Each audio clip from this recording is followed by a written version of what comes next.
Podcast. This is the episode where we start getting into basketball because basketball season is here. Game 1 is finally here. Ball up.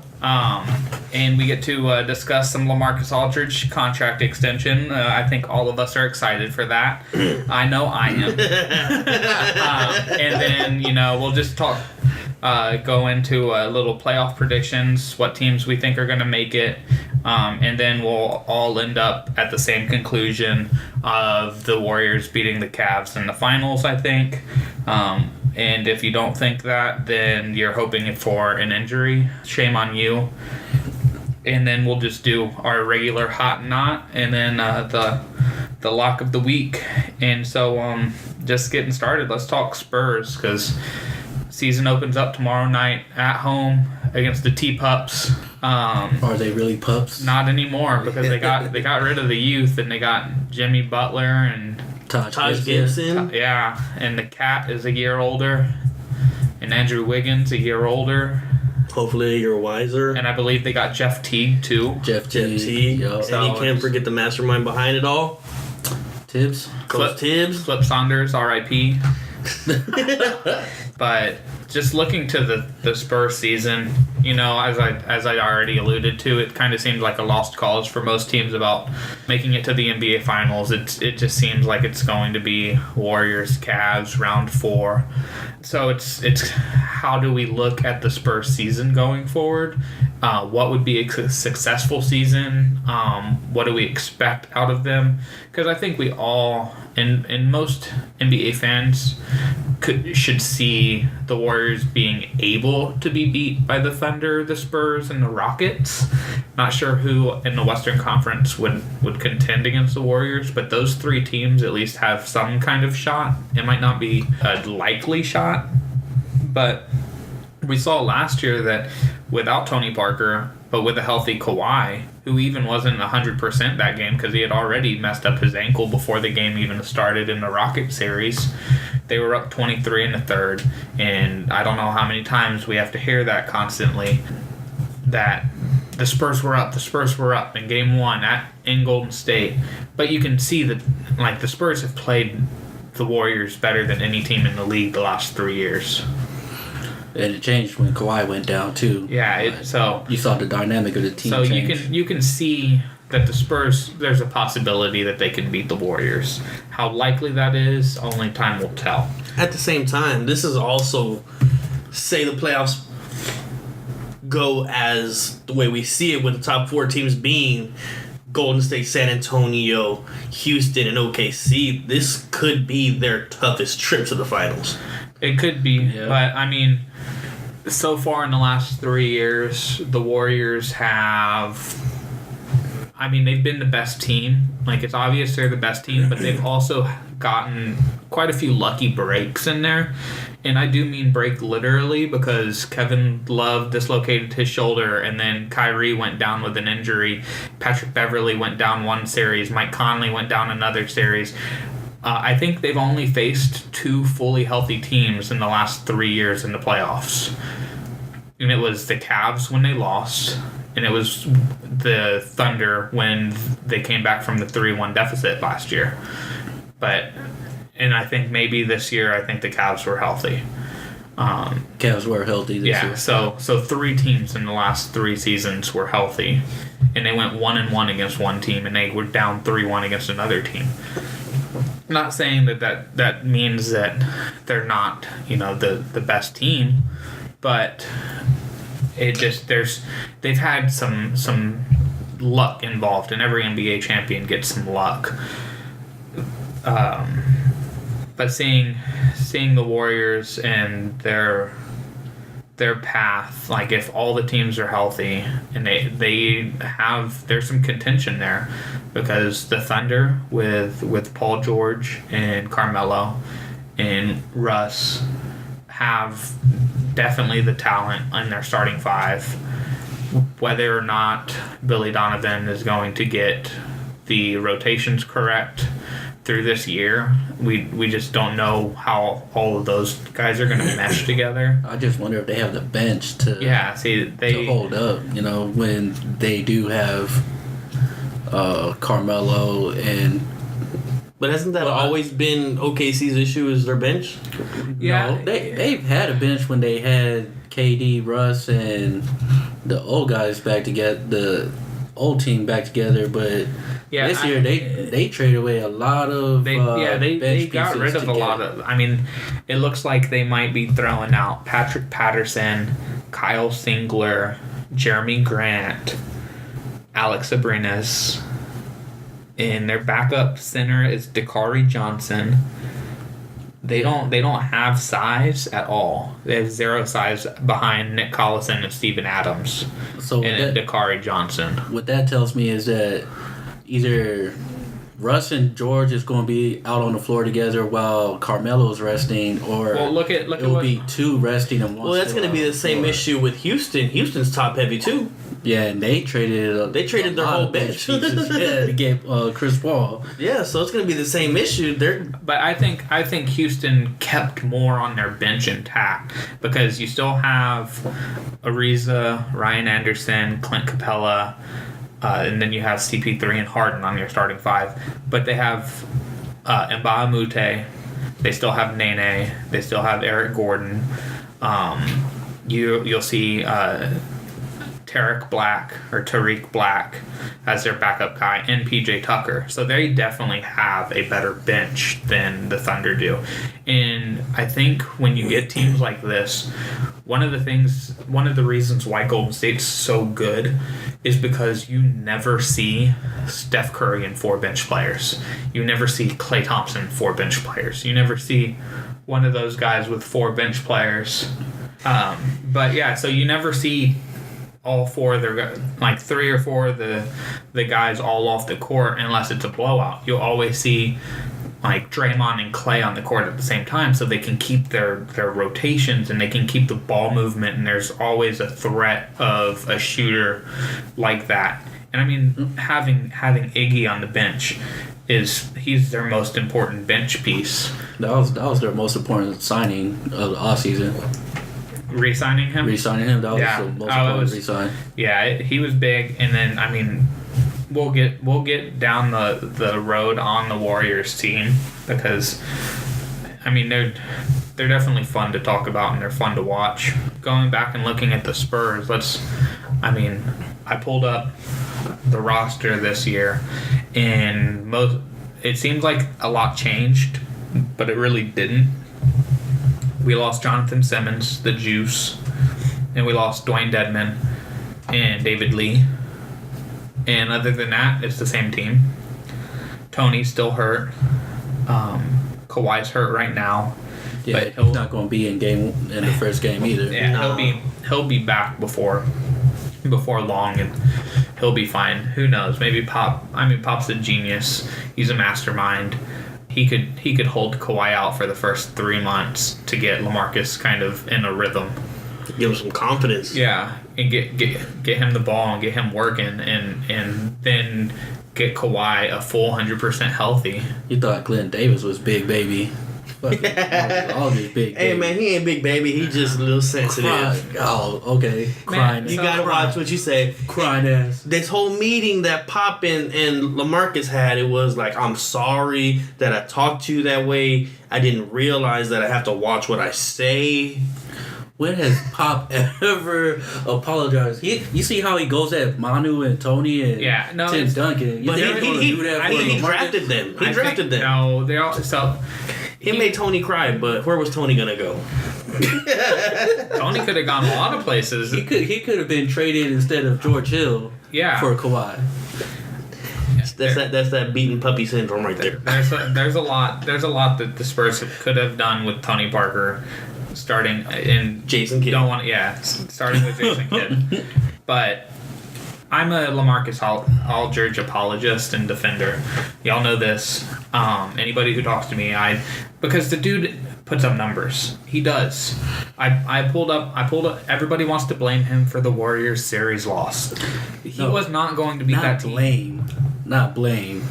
we was talking about how he played. Yeah, we weren't blaming him. We were just wondering where he was. We thought Kawhi was hurt, not him. He played shitty, but he's going up against the second best defender in the league with a team that swarms, and he's not quick enough to get the ball, and he's playing next to Pau Gasol, which doesn't help. Like I don't think he played great. He did not play well at all. He played awful. He looked like a deer in headlights. And people I think tried to compare him to, if LeBron, when LeBron didn't have his two big guys, he averaged a triple-double, and he led both teams in points, rebounds, assists. But you can't compare him to LeBron. That's the wrong thing to do. Yeah, you can't compare him to LeBron. Compare him to Kevin Durant and Russell Westbrook if you want to, because when they didn't have the other guy, they couldn't even make the playoffs.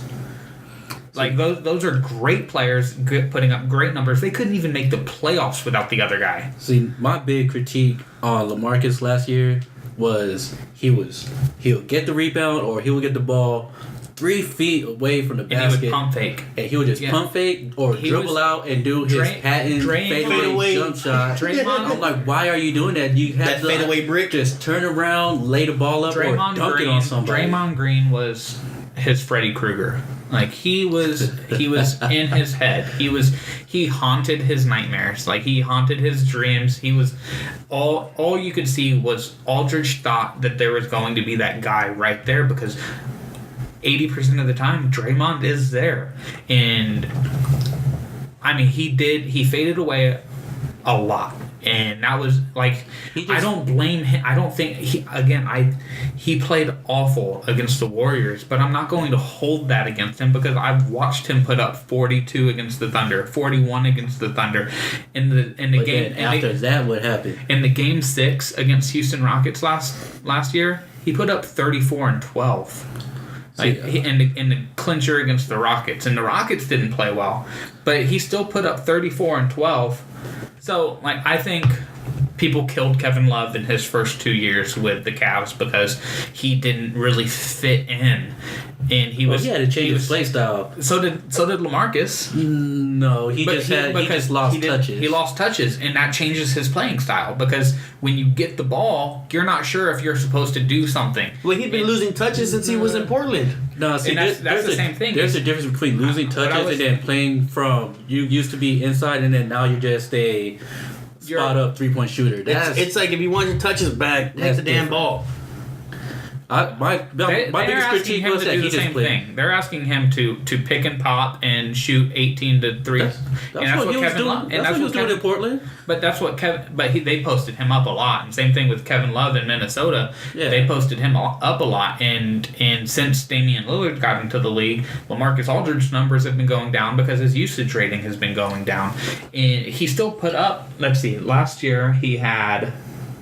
See, my biggest critique is not him and his numbers. It was just how he played. He just played real soft, like he was scared.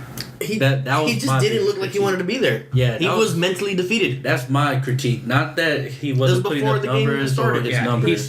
He averaged 17.3 and 7.3, which are down, but Kawhi's going up. And I've talked to y'all about this before, and I bring it up all the time that when LaMarcus Aldridge was signed to the Spurs, and I think people still hold this in their head and they hold a grudge about it, because LaMarcus Aldridge was signed to be the transition from the greatest Spur ever and one of the greatest players ever, Tim Duncan. The best power forward ever. Yeah, top 10 all time. He was supposed to be the transition, and so people were going to immediately go, oh, well, he was supposed to take over for Tim Duncan.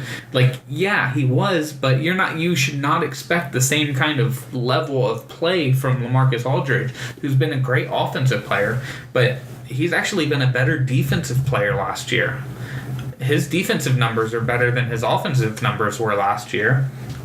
Well, if you're playing for Pop, you better play defense, or you find yourself at the end of the bench. But when we signed him, we were expecting a LaMarcus Aldridge to be like holy savior of our transition from Tim Duncan. And then the off season, and then the first season we had LaMarcus Aldridge, Kawhi blossomed into basketball god on offense. Where he started hitting threes and he started being able to pull up in transition, and he looked like a completely different player because Pop realized that he worked on his game so much. So LaMarcus gets into a system. He gets into the Spurs in that offseason. So the Spurs hadn't seen Kawhi in game, and we hadn't seen him in a season be this guy that we see now, that we say like is the second best player in the league, arguably. He wasn't that player when we signed LaMarcus. Definitely the best two-way player. So the first year with LaMarcus, it was, a bit of a transition. And then this last season, Kawhi took an even bigger jump offensively. And LaMarcus kind of gets put into that. I mean, he was always going to be the second fiddle to Kawhi, but he was put even further. Like, instead of being the second fiddle, it was like Kawhi was the lead violinist, and they have LaMarcus Aldridge playing a damn triangle back in the fucking orchestra. Have you seen the commercial with the guy with the triangle? Exactly. He could walk out with the triangle, bro. And you see that happen every now and then. You get a triangle solo, and that's the game 6 where he goes 34-12. But I think people were thinking LaMarcus was going to be that 24-12 guy, but we didn't need him to be that, and he was struggling. Yeah, we just needed 20 and 10. Yeah, we were struggling. He was struggling trying to find his spot, and that's what he was voicing his frustrations on. He was voicing them on, like, I don't think he knew what his role was anymore. The key words in that was that he was frustrated on how he was being used. That's what he was frustrated. Yeah. It was. He didn't think he was being used in a way that would be successful for him. But I think when he got down with Pop's going to be like, look, I know I used you in a way that didn't work. We will go from there, but we're looking for team success. Like, Pop doesn't care if any player averages double digits. If every player, all 15 or all 12 guys, average 9 points, like 10 points, that's 120 points a game, 100 points a game. Like, he doesn't care who scores 20. He doesn't care who scores 2. But if you make the right basketball play and you play with confidence and you hustle and you try on defense, Pop will play you. I don't know. To me, this was like a first for Pop. It was almost like a guy that gets with a girl and she has a kid, and he doesn't know, like, all right, your kid is acting up. Should I discipline him, or should I should I tell the mom and be like, hey, get your son? Can I spank him? Yeah. Let's be honest. He coached Steven Jackson. Like, Steven Jackson wasn't easy to get Captain along with. Jack. Hey, but Jack listened though, right? Somewhat, because Jack understood. Yeah, like Robert Horry, he didn't like Pop either. He hates the Spurs. Now listen to him talk about the Spurs. Oh no, he champions the Rockets all day. He slanders the Spurs for the Rockets. But when you're there, you understand. Yeah, he played his role. And LaMarcus understood, and he tried. That's like he went out there and played. Again, he averaged 17 and 7, and he put up decent numbers in the postseason, other than when he got forced into playing the Warriors with Bryn Forbes and Jonathan Simmons. And Jonathan Simmons played well because those types of players usually play well against the Warriors because they're a run and gun team. Athletic, yeah. Hustle. And they run. Yeah, so... And Jonathan Simmons still had something to prove in the league. I think LaMarcus, again, was scared of Draymond Green. Which, that's still, I don't know. Was he scared he was going to get kicked in the nuts? He probably saw his dick pic. I mean... Hey, who knows? Maybe Aldridge knew about the Durant burner account and he didn't want to get tweeted. He didn't want to get mentioned. I don't know. Embiid, he thought he was on his burner account. He was all, but so I know y'all hold it over Aldridge in that weak playoff performance against I just the say Warriors. he played hella soft.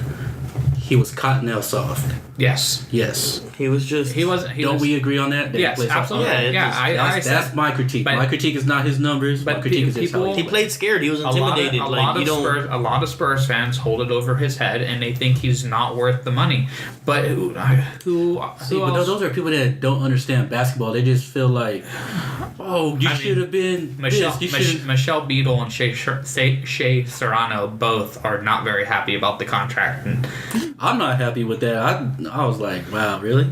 It's a lot of money. Was shocked. Yeah, that's a lot of money.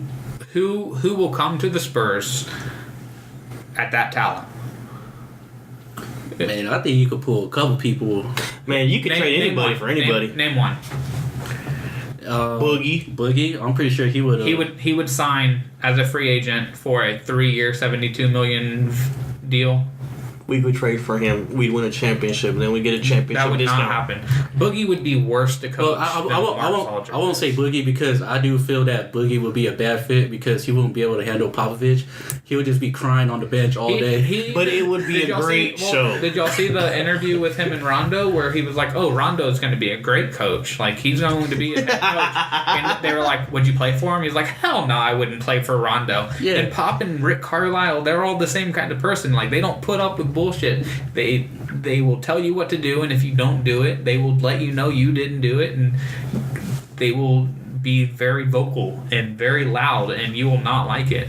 And you'll be voted off the team in the middle of the playoffs. I bet the Greek Freak would love to play for San Antonio. Oh, yeah, he would. LeBron James would love to play for San Antonio. But he's going to get more money from Milwaukee. See, like all the other the available players, like that's what I'm saying is LeBron James is going to get a big contract with whoever. Well, it's just going to be 2 years and then with a 1 year. We could throw anybody in that banana boat in San Antonio they would love to play. Right. Maybe with the exception of Melo. LeBron's on record saying he would love to play for Pop. Yeah, it's the fact that you've got Popovich, you've got one of the greatest coaches of all time. But do you think he would be available this upcoming offseason for the Spurs to sign and actually have a chance at signing him? Because yes, there are players that are going to be available. The same year LaMarcus Aldridge was available, Marc Gasol was available, but there was no doubt in anybody's mind that Marc Gasol was leaving Memphis. Yeah. And the only thing that you're a king over there. The only thing that people think that LeBron's going to do is he's going to either try to assemble the banana boat, or he's going to LA, or he's staying in Cleveland. You have those three options. Nobody else is in this situation. He'll go to a team that he knows that he has a great possibility, a chance of winning a championship. He will leave Cleveland for that. But I think he has that already in Cleveland. But he'll have that anywhere. Any team that he's on has a chance of winning the championship. Yeah. But I'm just saying, the threat of San Antonio signing LeBron James, that's a real threat. I wouldn't say that's a real threat. That's like a threat to what? To Golden State? To LA. Like the Spurs signing LeBron is an actual possibility. Yeah. I'd say it's a possibility. And I would say it's a possibility, but I would say the chance of it happening is less than 5%. Still there. And you know what? It'd be third place behind staying in Cleveland and going to LA. That's what I'm saying. Yeah. Because what other? But those are the only three options. Where else he's going to go? He's either going to go to. Well, there was an article just written about him going to Houston, and that being. I've heard that too, but I don't know. Chance. I don't think so. He wouldn't fit in that offense. With that run and gun and that D'Antoni offense, LeBron fits in every offense. He's only going to go to Houston just because Chris Paul is there. He's Peyton Manning. Like he conforms the offense to him. But Chris Paul is like the least liked out of the banana boat. But that's his best friend. He was his best man at his wedding. But that's the least liked guy. He would rather go to OKC with Melo. No. Who would you think he'd have more fun with? He's at the point where you've got nothing left to prove. You just want to have fun. Am I gonna have fun with little angry CP3? Or am I gonna have fun with Hoodie Melo? You tell that to LeBron. He has nothing else to prove. He wants to win championships. Yeah, I mean, LeBron's not. LeBron, all about having fun. But he also knows that he can win a championship wherever he goes. LeBron's not going to San Antonio. And just going to the, like what I was saying, is the guys that are the top tier players in the league, we cannot sign. Like, we were lucky to get LaMarcus Aldridge. Like, he was very close to signing with Phoenix. And some Spurs fans are like, oh, well, like, I wish he would have signed with Phoenix. But who knows what would have happened with the Spurs had he not signed. You can't tell who's going to actually be able to be signed. And being able to actually have a guy on your roster with LaMarcus Aldridge's talent, and being able to actually sign him up to a contract to keep him here, you have to do it. Because the only guy that I was talking about the Spurs trading him for, if LaMarcus is truly that unhappy, you have to get him out of the team, is trade him for Alex Len from Phoenix, because that was the only guy that I could think of that was like, he was young, he was lanky, he's like tall, athletic, and he would be a great addition. See, if somebody wants to complain about being underused, it's Alex Len. He's definitely, when he gets his minutes, yeah, he balls out. Yeah, but he's still not at the level that LaMarcus is right now. He's not somebody you can rely on. But that was the only options. Like, you're going to have to bet on young players to prove themselves. And while Pop loves having young players prove themselves, he doesn't do that in the postseason. But I think Alex Len, that would have been a great fit, because he rebounds, he defends. Yeah, and he has an offensive game. He has a post-up game. I would much rather have Alex Len than Pau Gasol and Joffrey Lavernier. But getting into like the rest of the Spurs team, I know we touch on Aldridge so much, but he's the second best player on the team. And I mean, Danny Green's up there too, and I think Danny Green gets a bad rap from a lot of Spurs fans.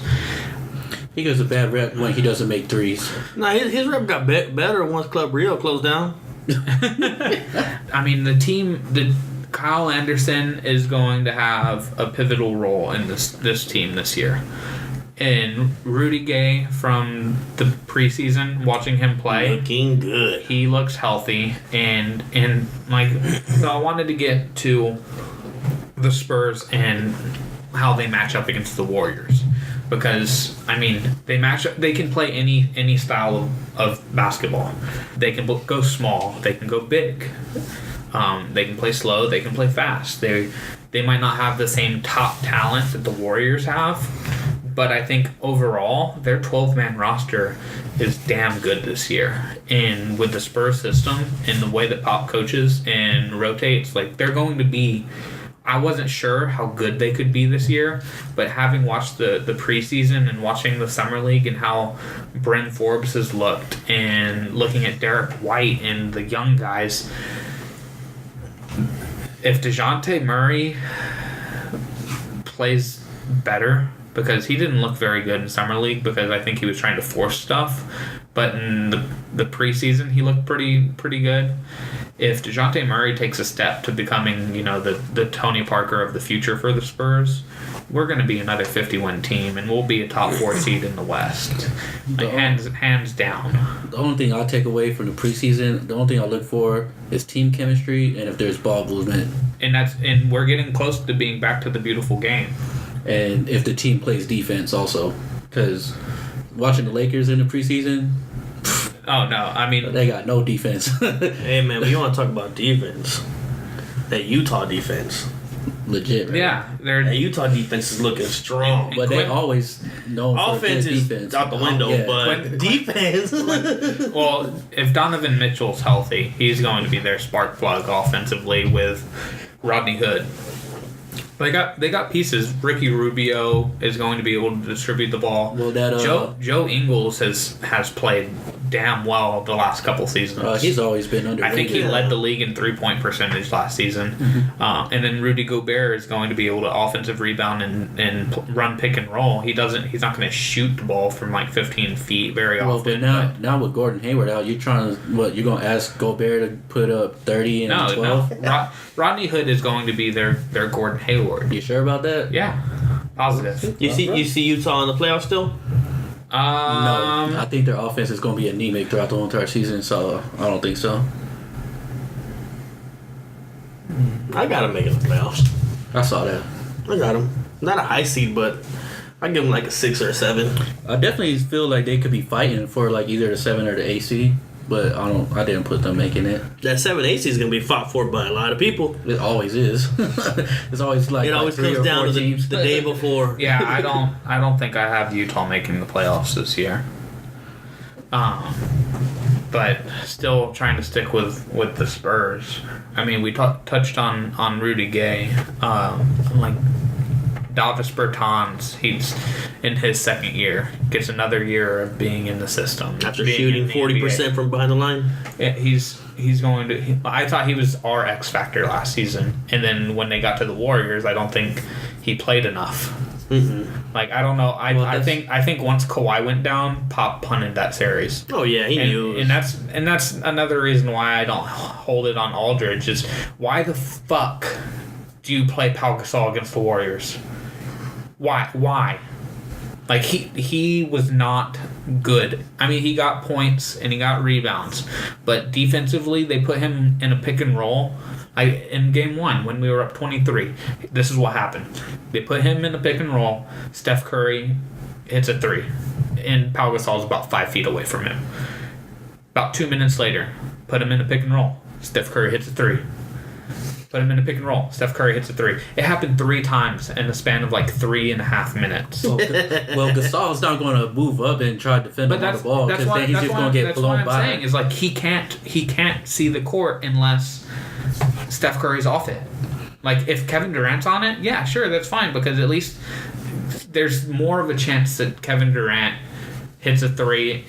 But when Steph hits a 3, the crowd gets into it. The team gets into it. Like, the shimmy gets going. His 3 ball is like a Shaq dunk or an alley-oop off the backboard to LeBron. Like it's those kind of plays where it's just immediately just revitalizes the team. Everybody gets like just the energy boost.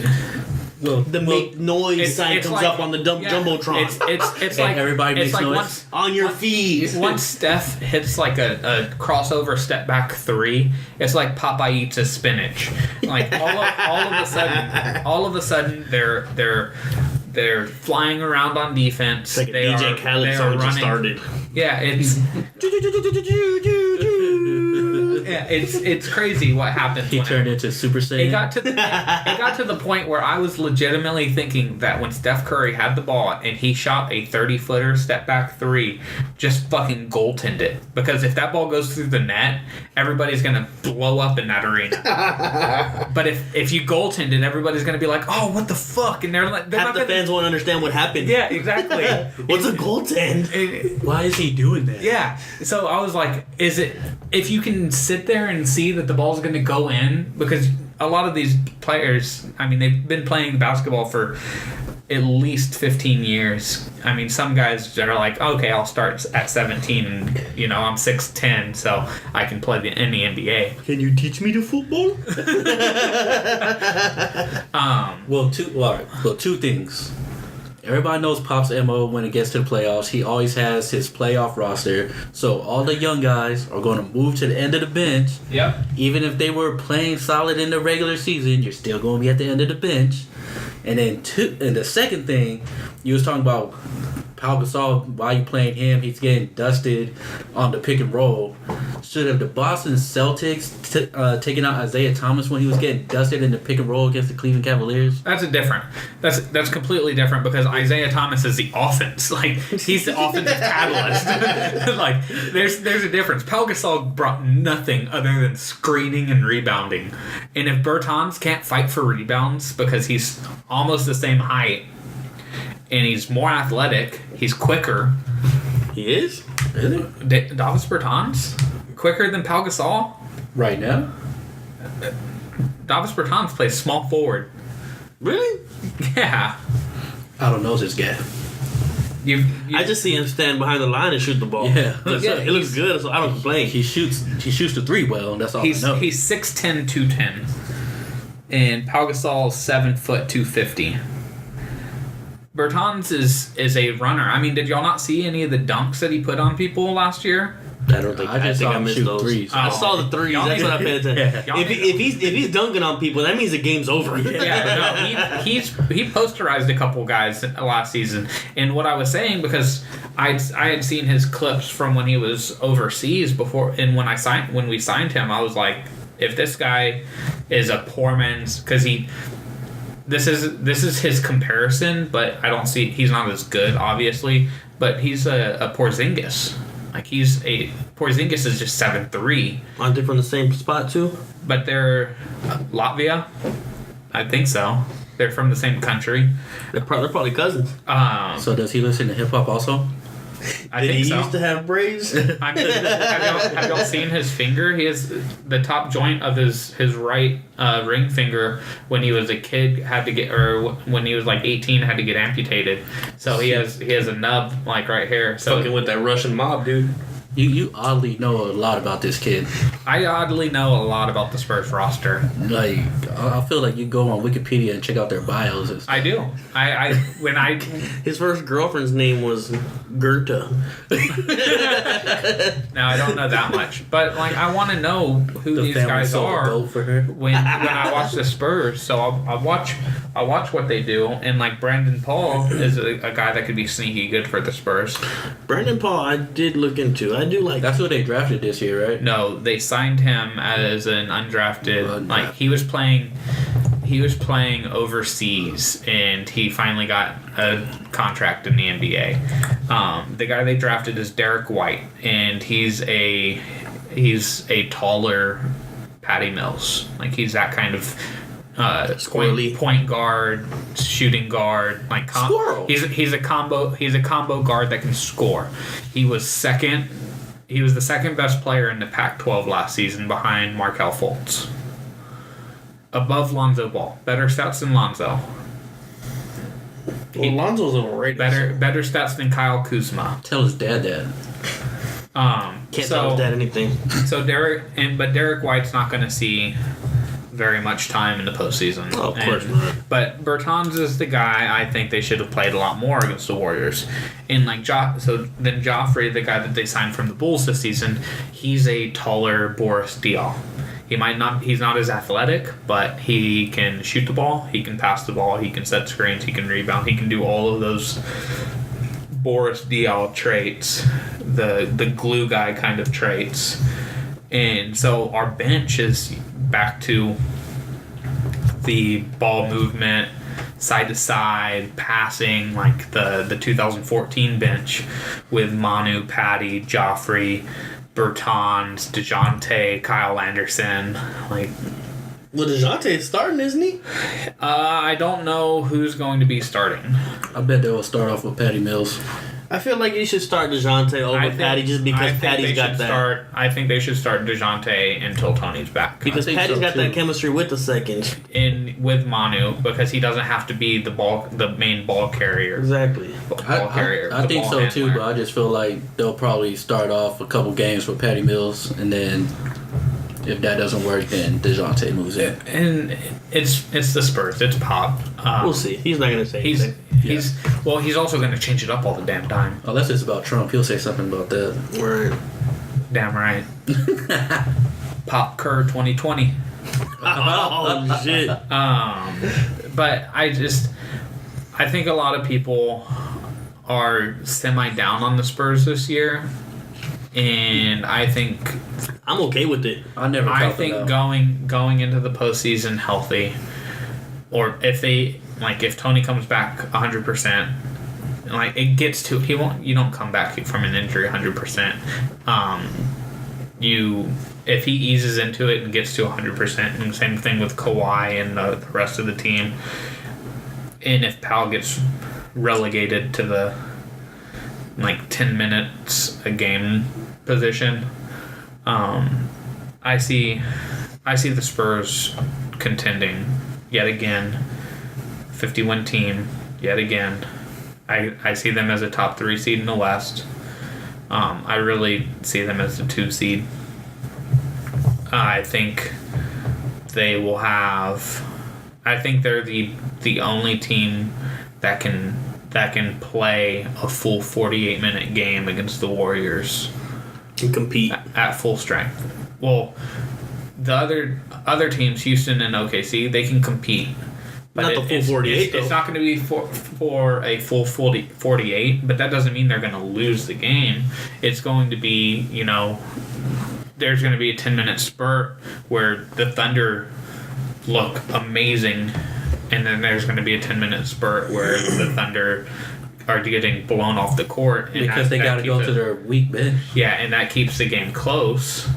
But with the Spurs, the Spurs can throw out their bench, their bench 5, and they can usually keep it relatively close with the Warriors. They got blown out in game 2, but 3 and 4 were a lot closer for most of the game. But then when you don't have your studs in there, you don't have your top guys, you're going to get worn down. And that's what happened last year. I mean, I'm a Spurs fan. It's... Really? Yeah. I'm wearing my Spurs shirt. I pulled out my Spurs cups. I used my Spurs bottle opener. And so I always hold out the optimistic look that they're going to win the NBA Finals, win the championship. Man, the Homer is strong with you. So, I think we touched on the Spurs, and I mean, touched on the Spurs. I think we grabbed them and held them. So let's get Western Conference, Eastern Conference playoff picks. Let's start in the Spurs conference with the West. Andrew, you came the most prepared today. Go ahead and get to your 8. Well, I mean, top 4, of course, going to be Golden State, OKC, San Antonio, and Houston. The order I have them in is of course, you have Golden State at first. They're not gonna slow down. They got better. I've got Oklahoma City at second. OKC at the second seed. I mean, they added that talent. They got Paul George. They got Hoodie Melo. Adding that to Russ. I mean, the only question is, are they gonna collude to let him get everything he wants like last year, or is it just all right, cool, let's play some team ball? Got San Antonio at 3 just because you can't count them out. I mean, could be a homer pick, it's not, but yeah, man, you can't count out the Spurs, man. You never can. As little attention as they're getting, that's when they're most dangerous. 4, I've got Houston just because I'm not buying into all the hype. I with them, I need to see how they play. I need to see how James Harden. I need to see how CP3 how they play together. But after that, it just shit gets tricky. I got Memphis coming in at 5, with Utah, Portland, the Clippers, and Minnesota juggling those last 3 spots. It's all gonna come down to who can stay healthy, who gets those breaks, and who makes the shots. Utah's got that defense. Memphis, I feel like if you've got if you got Marc Gasol and Mike Conley healthy on the same team, you shouldn't miss the playoffs. They're just, the two of them are just, they're too good. Clippers, I mean, they got DeAndre. They lost Chris Paul, but they got Pat Beverly. They got a lot of pieces. Lou Williams. They have Milos. They got a team of six man.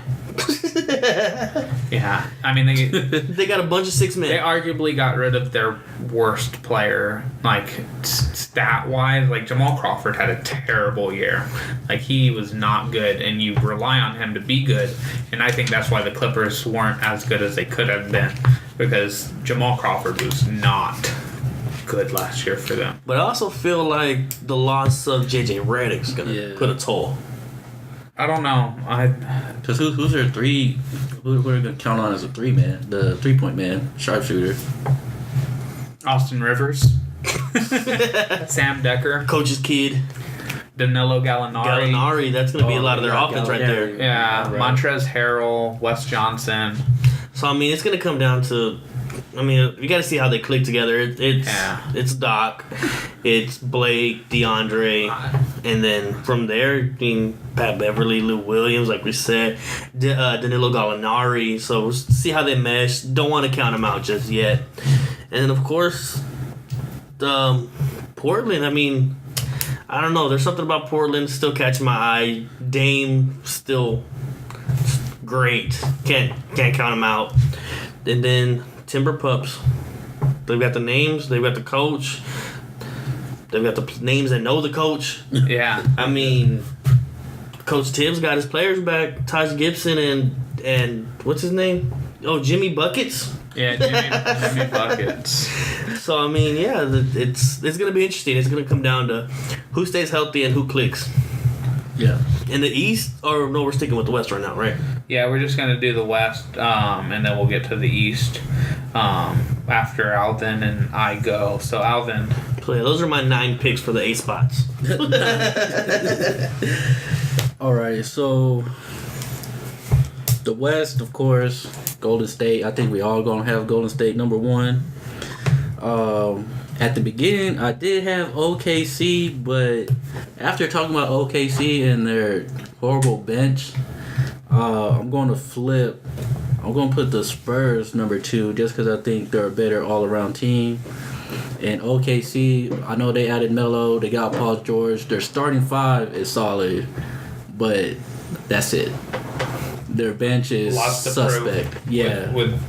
With this offseason, there's lots to prove for a lot of teams. Yeah, so I'm putting OKC 3rd, Houston 4th, because again, I gotta see how this Mike D'Antoni system is going to work with CP3 and Harden. Even though I do like CP3 running the show, running the guard, so James Harden could be like a 2.0 Ray Allen, run off screens and get your 3-point shots up, all that. And of course, if they close out on the 3-point shots, he could drive it in. We know he could drive it to the hole, whatnot. What is it? The traveling Euro step that he does. The Euro step and the swing through to get the fouls. The Euro step to the flop. Yeah. So. He does the Euro step. He combines Manu and Tim. Let's be honest here. He combines Manu's Euro step with Tim's swing through. Because Tim got that swing through when he would come through the paint. He would just put his hands down and swing his arms up, and he would throw this ugly ass across his body shot towards the basket and get the whistle. He's doing the Euro step, and then it just looks like wave your hands in the air if you just don't care. That's all he's doing. He's just like sweat, laid up. Oh, you got a foul. All right, 3-point play. And then number 5, I got Memphis. They got Chandler Parsons coming back, I believe. Yeah, Mike Conley's going to be healthy as much as Gordon Hayward played tonight. Marcus All, Mike Conley. Mike Conley, I feel, is very underrated as a point guard. I mean, they got rid of grit and grind. There's no more grit and grind. There's no more Zebo. There's no more Tony Allen. I mean, I don't know, but I felt like last year it showed that they do have some pieces that could replace those players. Wayne Selton, he's looked good in the past. I mean, they took a flyer on Tyreek Evans. Because that other Green guy, Jermichael Green, he showed like he was Draymond Green. He started the year Swiss Army knife just doing on the everything. Spurs summer league team. Yep. Like we dropped him because he couldn't fit in, and then he almost killed us in the playoffs. He shows he fits with Memphis. He does everything for them. Now I do say the Pups have grown into some grown ass fucking wolves right now, with Jimmy Buckets, Taj Gibson, Jeff T. I felt like Andrew Wiggins, Shabazz Muhammad, Cat. I felt like the only. They have a cat? Yeah, they got cat. Yeah, kitty cat. What? Big ass motherfucker. There's a cat with the wolves? Big ass motherfucker does. But I felt like management said, "All right, Tibbs, we're gonna let you go get your players, and let's see what you do.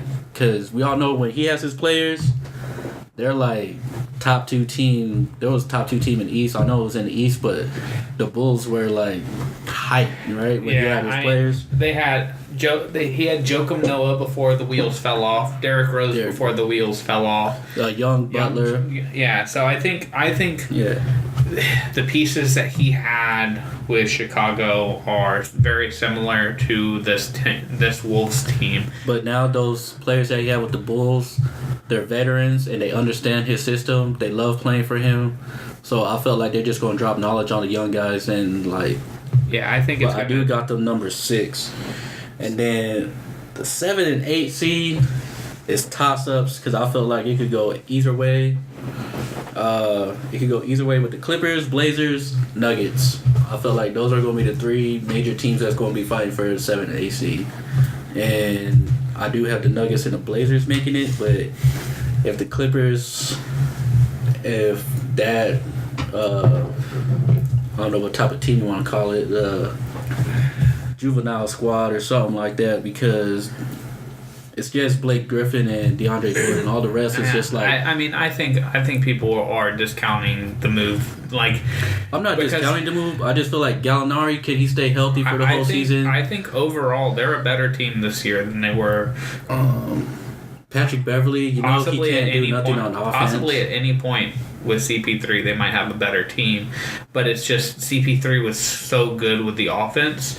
Like, who knows how they're going to work the pieces together. Now, that's what I'm saying, because now you're asking for Blake Griffin to put up like 25 points, 26 points to 30 points a game.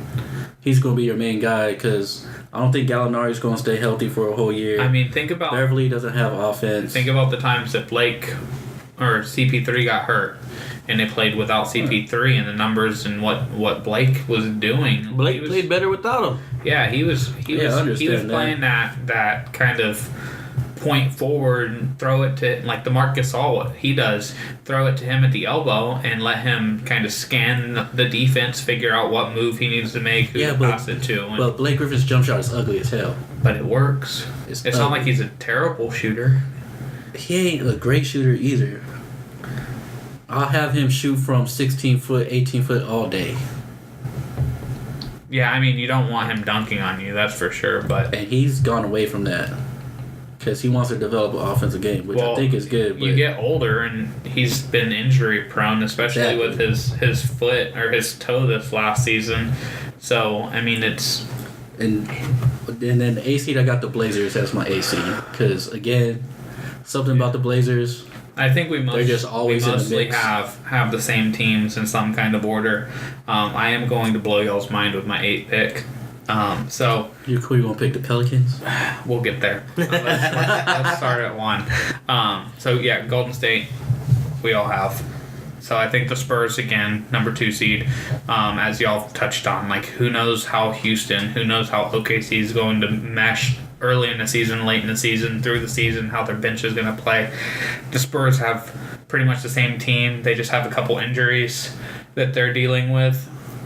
And once they get once Kawhi is back, like even without Tony, they have the talent and they have the system, they have the coach, they have everything they need to win. Because you know with the Spurs in the regular season, like Pop understands the regular season better than any coach. And it's like how Drew said, when the Spurs don't have all that attention, all of a sudden, like near the end of the season, you're like, hey, Spurs might get the number 1 seed. What is going on? The Spurs are at 64 wins. When did that happen?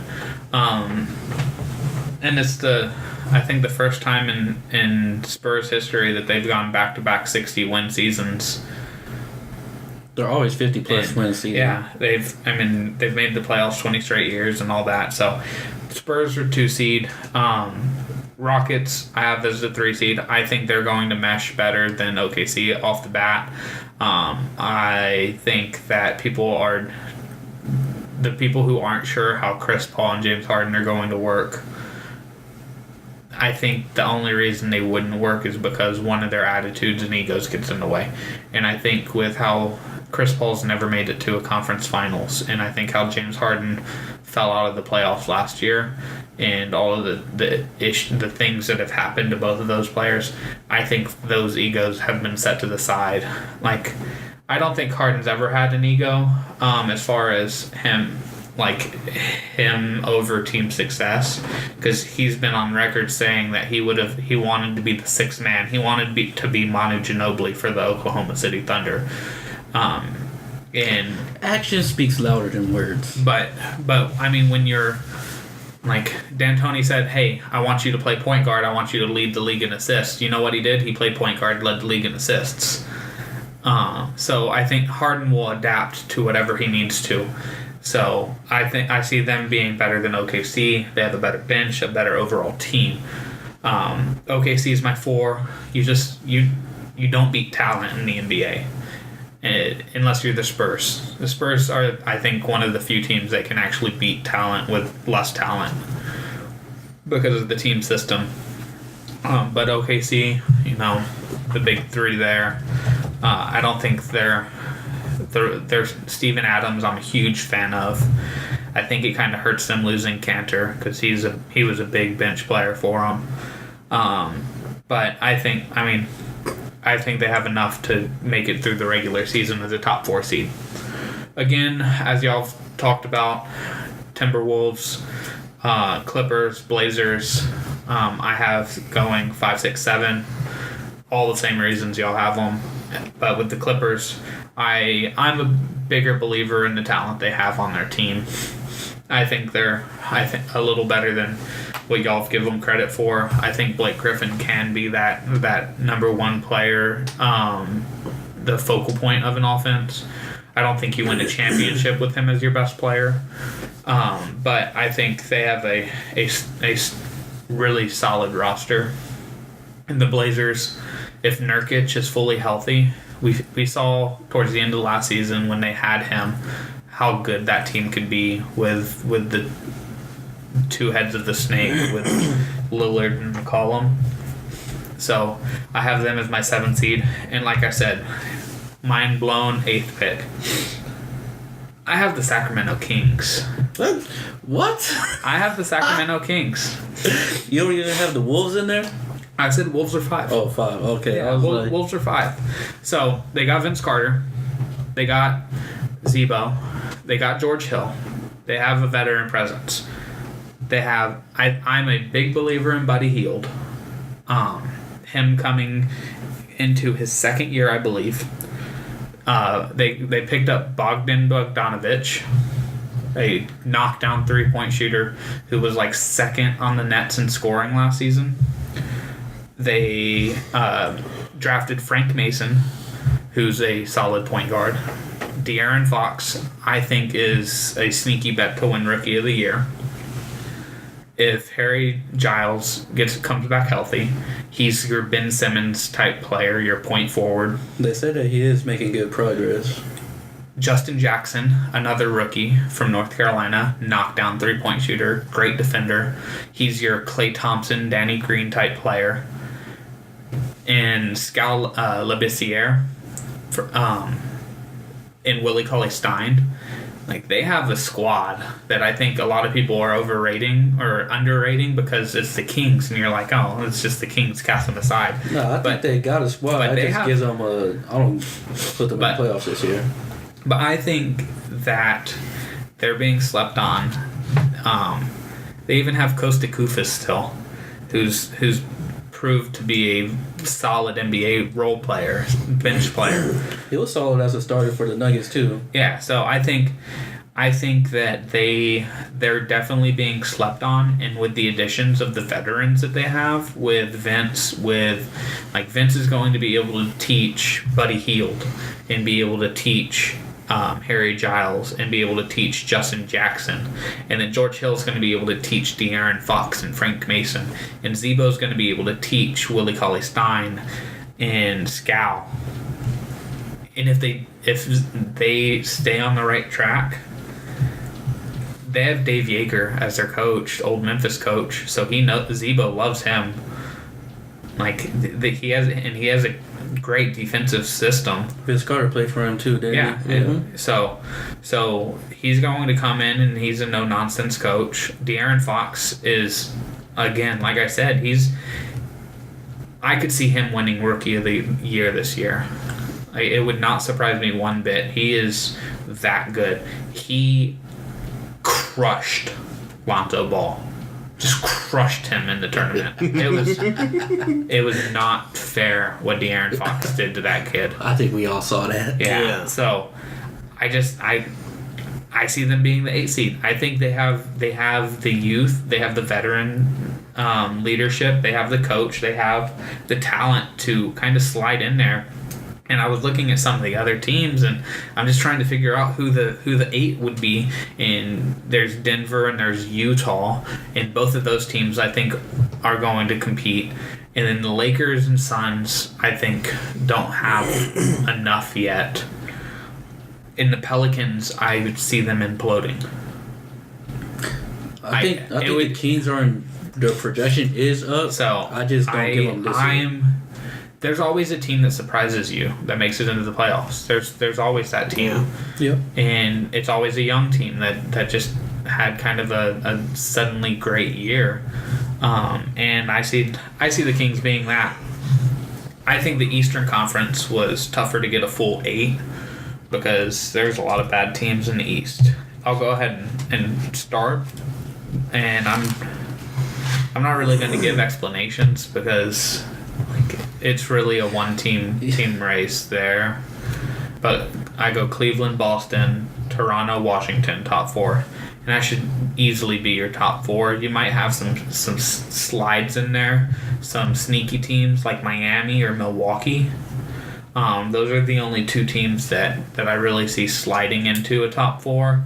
But the top 4 I have the same rosters other than Boston as they did last year. Little pieces change here and there.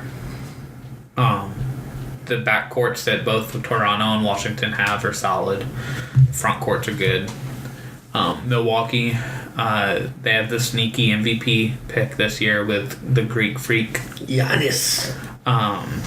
And I mean, Jason Kidd has been a really good coach his first few years with them. And they have Malcolm Brogdon and all those guys again. And if Jabari Parker can stay healthy, I have them as the 5 seed. I have Miami as my 6.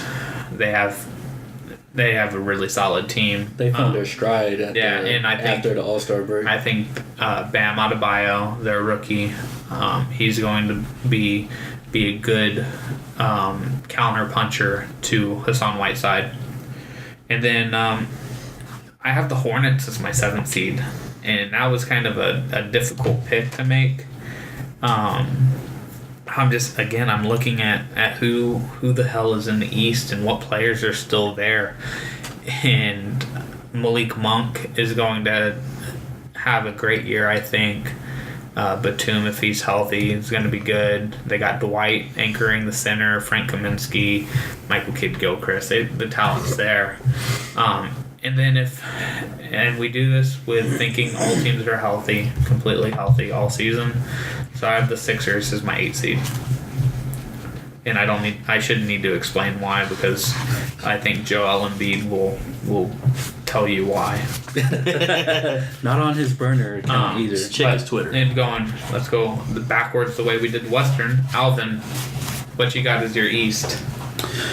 My East, pretty similar, but I do see Boston finishing number 1, Cavs number 2, Wiz number 3. I just felt like getting Avery Bradley and some in there. I got Bucks number 4. Wait, you said who number 3? The Wiz. They didn't get Avery Bradley. Who got Avery Bradley? The Pistons got Avery Bradley. I don't know why I thought they got Avery Bradley. Well, I still got them number 3. And I have the Bucks number 4. I felt like Greek Freak is going to take that step up. His jump shot's going to be more developed, more well-rounded game. I think he's going to be in the top 3 discussions for MVP when the season is over.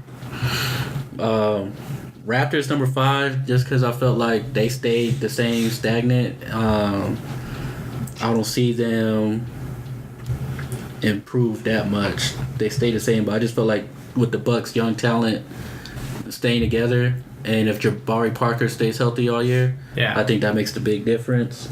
I got the Heat number 6. They could easily be number 5 or 4 because I felt at the end of the year they found their stride. They were like the best team in the East, one of the best teams in the NBA. And then I say the Sixers finished number 7 because, again, Joel Embiid will let you know on his Twitter. Yeah.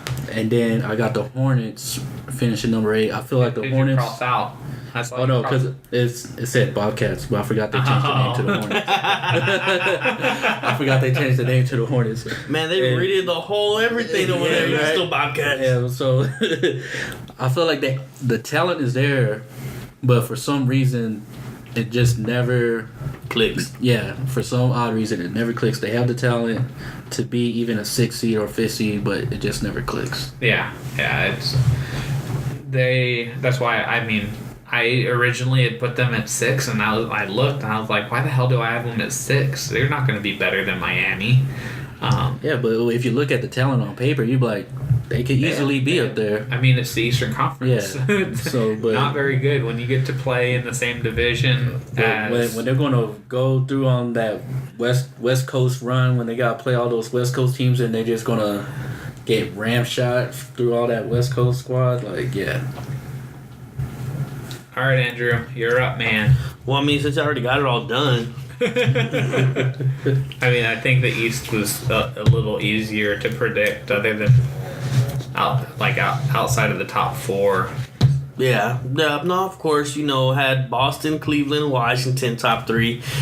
Cleveland going second just because I know how much Braun likes to rest, and he doesn't so much worry about that number 1 seed is just a number to him.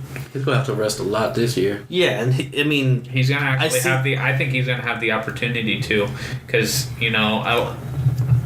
with Isaiah Thomas being hurt, like the last week and a half, you don't really hear much about like how the Cavs are gonna look when they get him. So who knows? Like, we don't really know when he's gonna be back. But I think the Cavs are a lot. They're a deeper and better team than they were last year. Oh, yeah. So I think that allows LeBron to rest and them still get the 1 seed. That's why I have them as my 1 seed. Is they still have guys who can go out and play. Yeah, but yeah. So Boston, Cleveland, they have Washington at the 3 seed. Just because, same thing. They got the same pieces. I feel like Otto Porter's gonna have a breakout year this year. He had a breakout year this last year, and I think he's just going to continue to improve. And Bradley Beal, I still feel like there's another gear left in him that he could shift to. He just got to kick it. And Porter was one of the top 3-point shooters in the league last year. Yeah. So, I mean, and then Kelly Oubre, he looked good. Marcin Gortat, Markieff Morris. They have a pretty much the same team that they did last year, and I mean, we see the Spurs do it all the time. You keep the same pieces, you grow together, you learn together, and you end up doing better over time. Yep. And then after those top 3, there's no real order. We said it. Teams can slide. Teams can just fucking fall in the right place at the right time. Yeah. They can get hot when they want and just. They might have an easier schedule, a home trip against better teams, a road trip against worse teams. Exactly. But the team that changed for me that y'all had was I didn't have Charlotte. I got Detroit in there. I thought about putting Detroit in there. I thought about Detroit it, also. and then I looked at their roster, and I don't think their roster's as good. I mean, they got Avery Bradley, and they have Andre Drummond and Reggie Jackson. But so coming down to those, after those first 3, I've got Toronto, Milwaukee, Detroit, Miami, and Philadelphia. Yeah. But I mean, I've told y'all in the past that the 5 through 8 seeds don't matter. Yeah, of course. When it comes to the NBA, they don't matter. And yeah, you might have the West that has like a year where the Spurs are the 7 seed and they're playing the 2 seed Clippers, and that series goes to 7 games, and But the Spurs were not going to win the title that year. Mm-hmm. You don't ever see a team under a 3 seed win the NBA Finals. I've told y'all that I believe it's only happened one time, and that was Houston on their way to a back-to-back championship. So the bottom 4 of each conference, they're just there to get experience. Yeah, they're there to get paid playoff checks, get playoff experience, try to test the top 4 teams, and even if they do upset them, they're going to have to face another top 4 team. And even if they upset them, they're going to have to face another top 4 team. And if they beat them, then you see them play probably another top 4 seed from another conference. And I think there's only been one time an 8 seed made it to the NBA Finals, and that was in a lockout shortened season, 1999, Knicks versus Spurs. Yep. So the Latrell Sprewell Knicks. The Allen Houston, Marcus Camby, Patrick Ewing hurt. Larry Johnson was still on that team, I think. Or did he have retired? I think he had retired by then. Anthony I don't think Mason. he was on that team. Charles Oakley, I believe, was on that team. And that was old ass Charles Oakley. I think we all have the same finals.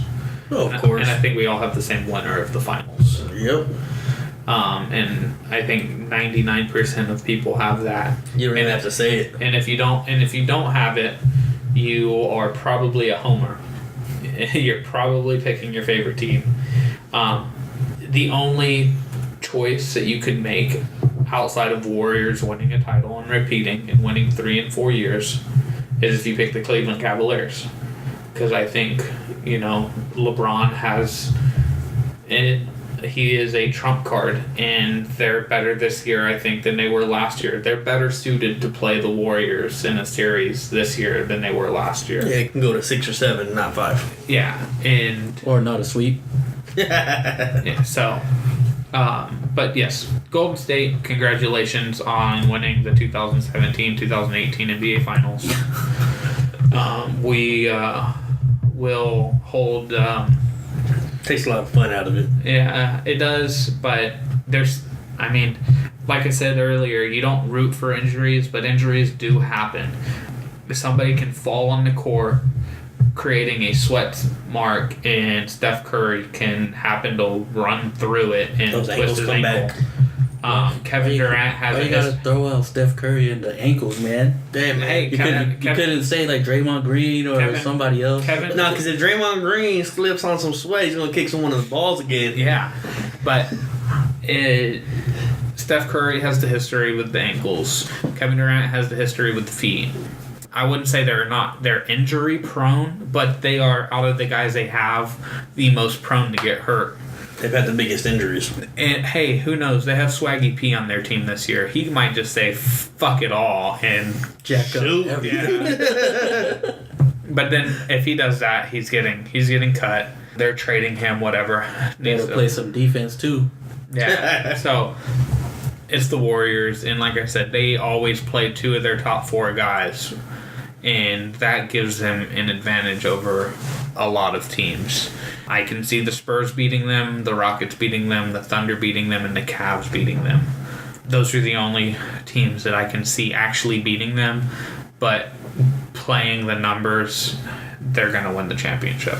But we'll watch anyways, because we're sports fans, we're basketball fans, we're Spurs fans. Sports fanatics here. Yeah, so we're going to watch, even though it seems like it's a likely situation, and we'll hope and we'll support our team. So that ends the basketball preview that we were going to do. We'll hit on our hot and not of the week, and then do our lock, and then we'll get out of here for the week. Andrew, let's start with you. Who was flaming last week? I don't know if he was so much flaming, but he was on fire, and that was Adrian Peterson. Just You see the smoke coming by his fucking cleats? Oh, he actually got some touches. Yeah, 134 yards, 2 touchdowns. They ran him, and I mean, you would have thought he had a Minnesota jersey on. I think he had a fuck Sean Payton jersey on. I think that's what it said on the back. Oh. It was like he hate me, but underneath it said he hate me. I'm talking to you, Sean Payton. I mean, I have him as my hot of the week when we recorded without you, Andrew. Oh no, you had him as your bold prediction. That was my bold prediction. He was my lock of the week. With him signing with the Cardinals, the team they were playing, I knew that he was going to get touches because you see what they did is they gave him the ball, they ran the ball well, and then they used play action, and Larry Fitzgerald put up numbers, and I have him on both of my fantasy teams. And so, yeah, I knew, and I said he's going to get at least 100 yards, and he's going to get 2 touchdowns. I felt like he was going to get the ball enough to be able to do that. Cause more of a bold pick than playing it safe over here. Mitch Trubisky. I know. Deshaun Watson.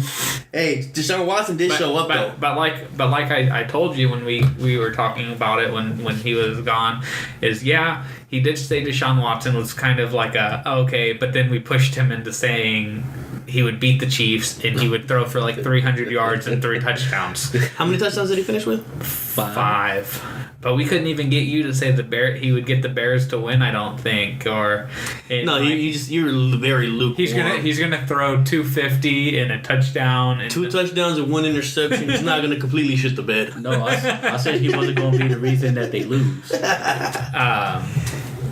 And he nearly won them the fucking game, so that's a Degeneration X suck it. I think to you there. We need to get some step ups on our boldness. We need to eat some Doritos or drink some Tecate. Right. And Alvin, who do you have as the hot of the week? My hot of the week. He didn't start off the week hot, but he ended it quite hot. Is Ezekiel Elliott? He was drowning, we could say, because at first NFL was like, all right, you're fucking suspended right now, and then now. Well, the NFL didn't say that. They said that back before week 1. The courts were like, hey, yeah, Zeke, do you remember that suspension that we were holding off on? Yeah, it starts right now. Yeah. Oh yeah, and they was making that immediate, but now. The judge is on vacay. He put in his paid time off, and so Zeke is free yet again. So he's back on the hot for me. He ended it hot. Alrighty. Well then, who do you got as your not of the week, Calvin? Mike McCarthy and the motherfucking fans of the Green Bay Packers. Y'all need to RELAX. Relax. Hey, Mike McCarthy, if you listened to him today when he was asked about if they're going to sign Colin Kaepernick, he was like, no. I'm not talking about that. Yeah, but I'm saying, like, he's I think, relaxed. Like, yeah, he doesn't have Aaron Rodgers, but I think he's like, we just need to step up as a team. Like, Brett. Nah, man. He was saying that hit was illegal, that it was a cheap hit. You got people saying it was a cheap hit. I'm just like, there's just like this stigma if Tom Brady gets hit and he gets injured, or God forbid if Aaron Rodgers ever gets hit again, like a clean hit like that, it's like, oh, are the QBs are they being protected? Every year they come out with a rule to protect these weak ass, fluffy ass quarterbacks, man.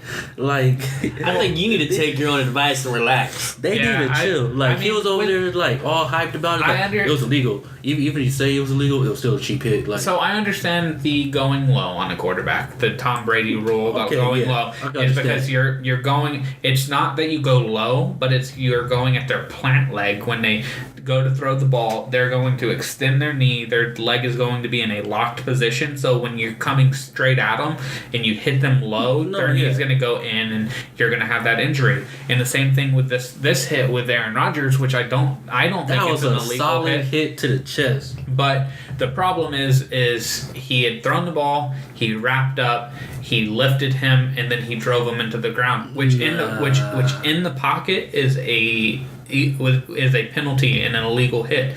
But outside of the pocket, when he's a scrambler, it was a legal hit.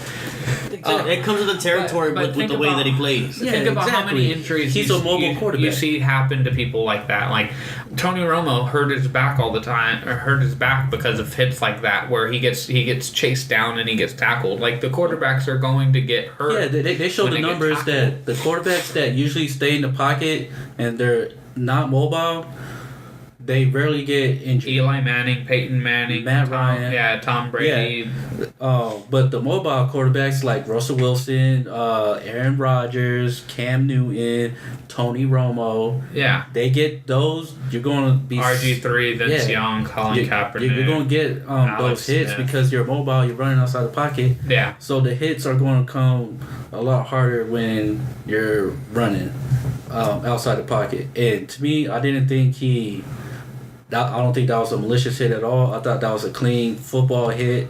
I think he could easily I think he could have just shoved him like they do a lot of times with quarterbacks. Shove him. If you want to say that, but don't say like it's a legal hit. Like those kind of hits should be outside. Like those should be they should be away. outlawed. Yeah. Yeah, like that's. You're just... It's an unfortunate injury, and because now you can't even hit the... Like, if you barely nick the quarterback on the helmet on the head... That's such a stupid rule. They call that they flag I that. understand if you, helmet to helmet, or, actually come over and, tomahawk them in the face mask. Yeah. But if you put your hands up to try to block a pass, and then you happen to, your motion is coming down. You graze them. It's obviously not malicious. Yeah. Your intent is obviously not to hit the quarterback in the head. It's oh no, he got a concussion from that. But the problem is you can't prove intent. You can only make them adapt to a rule. So I understand why they do that, because you can adapt to a rule easier than you can say, oh, well, he intended to break Aaron Rodgers' collarbone. But I mean, looking at the replays, I saw the game live. You have to I was listening to somebody today. I can't remember who on ESPN, and they were saying with a guy like Aaron Rodgers. You have to do that. You have to hit him something like that so that the next time he thinks about you hitting him and you throw him off your game. You make it a mental game. And if it's like how I touched on LaMarcus Aldridge and Draymond Green. Once you're in that player's head, that player is not going to play as well. I just feel as long as it's a solid, clean hit, I'm all for it. When he got hit, he almost grabbed his leg. At first, he didn't even think anything was wrong with his collarbone. Yeah. Until they mentioned it, I was like, oh, I thought it was his leg or something, because he just grabbed his leg. He didn't even show his collarbone was hurt or anything like that until they mentioned it later on during the game that he was potentially out for the season because of a broken collarbone. So I'm like, it was a clean play, and people I just hate it when they have the golden goose eggs get hurt, Brady and Rodgers. They want to uproar the whole entire thing, make it more than what it is, and then Mike McCarthy totally made it more than what it was, talking about it was illegal. Well, that's because Mike McCarthy knows that he's not a good coach without Aaron Rodgers. He's not. If Aaron Rodgers wasn't there, you've seen it, even Aaron Rodgers at some point, he doesn't carry the Packers. It's only because Aaron Rodgers is as good as he is that makes the Packers as good as they are. Because, all right, let's take last year or a couple years ago when Cam Newton was getting all those late hits on him. Yeah, last year. Yeah, and when he was bringing it up, they was oh, he's just complaining. Look at him, he's big. He could afford to take those kind of hits. Yeah. But then now it happens to Aaron Rodgers. Oh, hey, let's talk about the quarterbacks. Are they protected enough? They're protected. Well, Ron Rivera was standing up for his quarterback the same way that Mike McCarthy's standing up for his. I know, but if you look at those hits, those were there's more of a legitimate case on the Cam Newton hits, but then, where he's towards the sideline and he's getting helmet to helmet hits. Yeah, and then you're talking. Then fans are like, "Oh, he's just complaining." And the Broncos have even kind of come out and said like we have to hit him like that because like if he's gonna run, we have to hit him like that to make him not run, like to limit his game. Exactly. And but yeah, I think that they protect the quarterbacks plenty. And even with Tony Romo, when Tony Romo would get those big major hits, nobody wasn't talking about like, oh, that was an illegal hit. Like no, and they weren't getting flagged for those hits, even though he'll come out injured or you see him come out the game. Yeah. So it's just because Aaron Rodgers. It's Aaron Rodgers. Yes. Or Tom Brady. So moving on to the next knot, who do you got, Andrew? I had Aaron Rodgers as my knot. Yeah, I was like, well, we need to run through that one. Yeah, okay, Aaron Rodgers broken collarbone. I mean, I try not to make my knot of the week be somebody who got hurt because like you don't want to see them hurt. I think of a knot of the week as people who as somebody who like fucked up, somebody who did something wrong. Yeah. Aaron Rodgers didn't do anything wrong other than something happened to him. Oh yeah, he did nothing wrong. It's just the possibility of out for the rest of the year. Yeah, Packers possibly out of the playoffs. It's just which I mean, I'm a Lions fan, so I'm like, yes, we have a chance. Cowboys have a chance. Everybody has a chance now. It's all shook up now. So going on this same kind of theme here, my knot of the week was just the NFL in general because it's not Aaron Rodgers because he got hurt, but the NFL because Aaron Rodgers got hurt because you're losing your best quarterback. You've lost Odell Beckham. You've lost J.J. Watt. You've lost the guys who have the endorsement deals. You've lost the guys who are the faces of the NFL. You lost the guys that are on the commercials. Yeah. You're losing. You see week after week guys that are significant cogs to their team get hurt.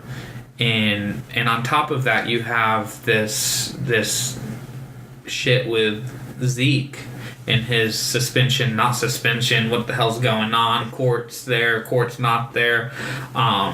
So the NFL just had a really rough week because they actually got to start the Zeke suspension, and then today they were like, oh wait, hold on, we're actually going to allow Zeke to play. We're gonna hold off on this for a little bit longer, and that's not. I think it's not a good look for the NFL because you want to get these types of disputes, legal disputes, like done with. You don't want it to hang over your head because.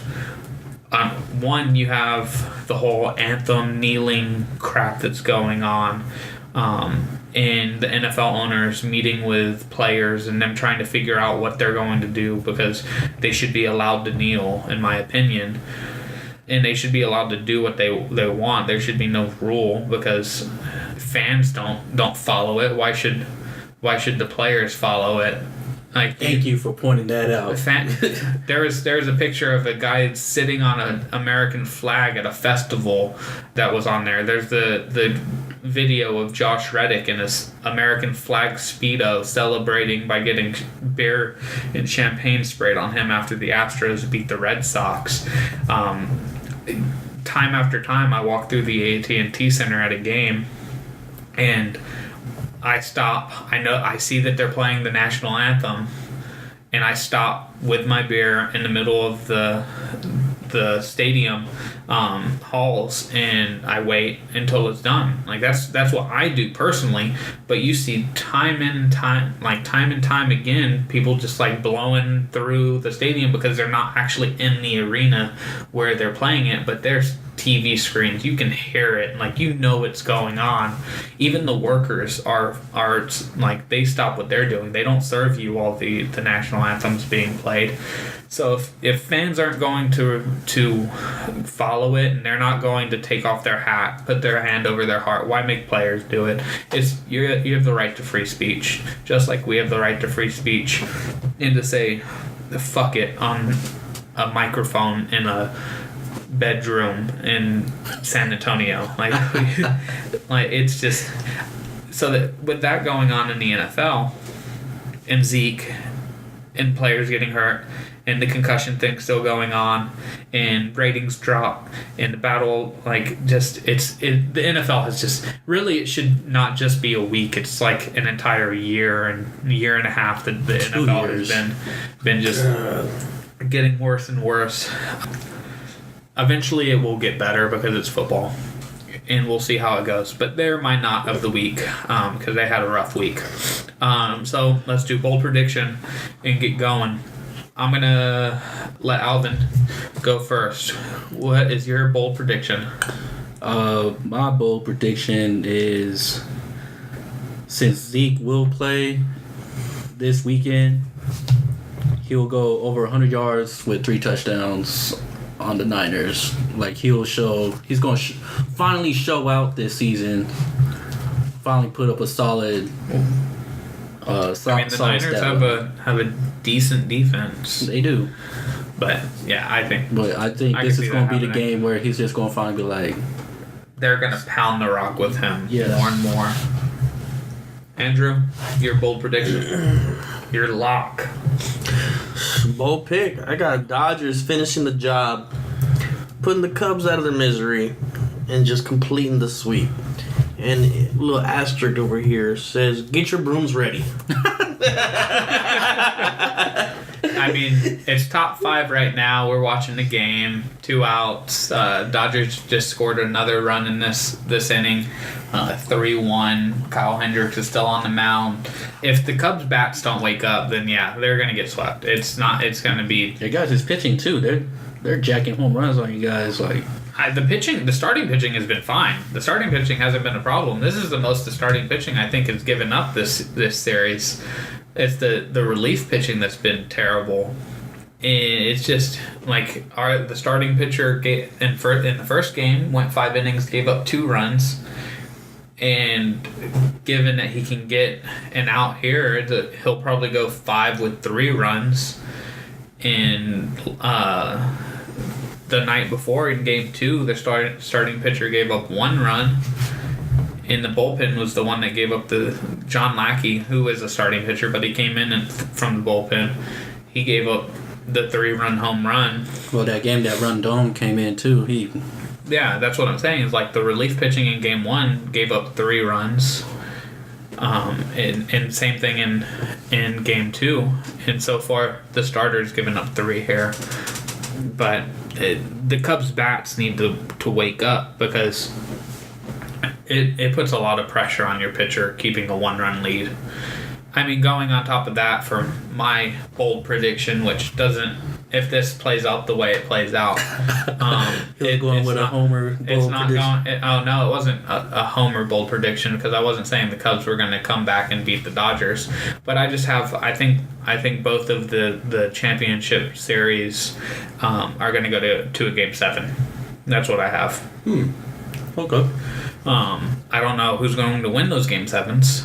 Let's just say it's going to be Cubs Astros because that was my World Series prediction. But I think both series will go to a Game 7, hoping that the Cubs, if the Cubs lose this game, then that's pretty much going to book it. Yeah. If they come back and win this game, be down 2-1. You've seen what the Yankees have done to the Astros, winning it again tonight, and that series is 2-2. I think both series will go to a Game 7, and it should be exciting.